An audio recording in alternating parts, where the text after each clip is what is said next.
Čauky, tak je to tu. Výsledok. Vymenil som tyčky stabilizátora, pretože staré už potrebovali, no a zvyšok je všade naplieskaný, hlavne na tých problémových miestach, ale nielen na problémových miestach. Všade, kde treba. Tu dostalo ten ochranný náter, pozrieme na druhú stranu. V podstate to isté. A pozrieme sa ešte dole pod auto. Ako to vyzerá.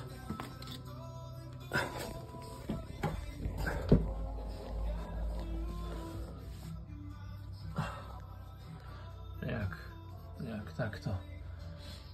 Krásny čistočký motor. 1.6 Toyota. Benzín, takže tam nemá byť čo problémové. No a takto nejako to vyzerá, tam už mám prichystané kryty. Zvyšok je dotiahnutý. No to myslím, že